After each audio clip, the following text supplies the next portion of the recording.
રાધનપુર નગરપાલિકાની સામાન્ય સભા દરમિયાન મસાલી રોડના લોકોની રજૂઆત. ભક્તિનગરના સ્તંભ સુધી પાઇપલાઇનના ગેરકાયદેસર કનેક્શનો દૂર કરવા માંગ. રાધનપુર નગરપાલિકાની બજેટ માટે યોજાયેલ સામાન્ય સભા દરમિયાન મસાલી રોડ ઉપરના લોકોએ નગરપાલિકા દ્વારા નાખવામાં આવેલ ભક્તિનગરના પંપ સુધી પાઇપલાઇનના ગેરકાયદેસર કનેક્શનો દૂર કરવા લેખિત માંગ કરવામાં આવી. રાધનપુર શહેરના મસાલી રોડ ઉપરની 20થી વધુ સોસાયટીના લોકોને મીઠું પાણી મળી રહે તેના માટે નગરપાલિકા દ્વારા મહેસાણા હાઈવેથી ભક્તિનગર પંપ સુધી નવીન પાઇપલાઇન નાખવામાં આવી હતી, પરંતુ મહેસાણા હાઈવે ઉપર નવીન સોસાયટી બનાવતા બિલ્ડર દ્વારા પાઇપલાઇનમાં ગેરકાયદેસર જોડાણો કરી પાણીની ચોરી કરતા લોકોને પીવાનું પાણી મળતું નથી. આ બાબતે પાલિકાના અધિકારીને રજૂઆતો કરવા છતાં બિલ્ડરો સાથે સાંઠગાંઠ ધરાવતા અધિકારી દ્વારા આજ દિન સુધી કોઈ કાર્યવાહી કરવામાં આવી નથી. ધારાસભ્યનું નિવાસસ્થાન હોવા છતાં પાણીના પોકર મસાલી રોડ ઉપરના ભાજપના ધારાસભ્ય લવિંગજી ઠાકોરનું નિવાસસ્થાન આવેલું છે, છતાં વિસ્તારમાં પીવાનું પાણી લોકોને મળતું નથી.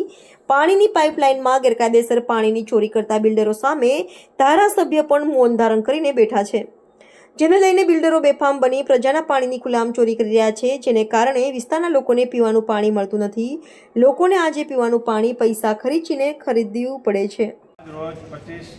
3/2025ના રોજ અમે લોકો નગરપાલિકાની સાધારણ સભા જ્યારે ચાલુ હતી એ દરમિયાન અમે નગરપાલિકાના પ્રમુખશ્રીને, ઉપપ્રમુખશ્રીને, કારોબારીને એક સત્તાવાર અરજી આપી છે કે મસાલી રોડ ઉપર 27 સોસાયટીઓ આવેલી છે.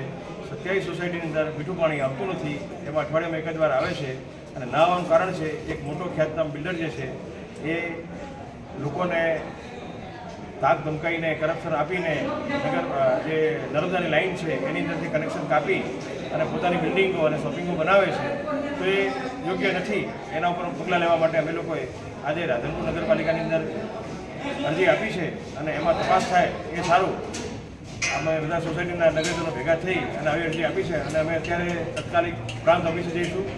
પ્રાંત ઓફિસે અરજી આપીશું. ત્યાંથી પણ કંઈ નહીં થાય તો કલેક્ટર ઓફિસે જઈશું અને કલેક્ટર ઓફિસથી નહીં થાય તો હાઈકોર્ટમાં અમે દરવાજે ખખડાવીશું.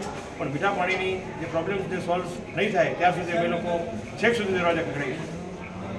3/2025ની રાધનપુર નગરપાલિકાની સામાન્ય સભાની અંદર મસાલી રોડના 27 સોસાયટીના રહીશો અહીંયા આજે પ્રમુખ, ઉપપ્રમુખ, કારોબારી ચેરમેન અને ચીફ ઓફિસરશ્રીને અમે લેખિત રજૂઆત કરેલી છે કે જે મીઠા પાણીની એક્સપ્રેસ લાઇન નીકળી છે સાતલપુર માટે જે એક પોઈન્ટ રાધનપુર આપેલો છે એની અંદરથી પાણી ચોરી કરી અને મલ્હાર સોસાયટીની બાજુની બીજી સોસાયટી અને શોપિંગની અંદર બાંધકામ જે કર્યું છે એ બાંધકામનું જેટલું પણ પાણી વપરાણું મીઠું એ પાણીની ખરેખર દંડ આપી અને અમને ફોજદારી દાખલ કરી અને બિલ્ડર સામે તાત્કાલિક ધોરણે કાર્યવાહી કરવી જોઈએ.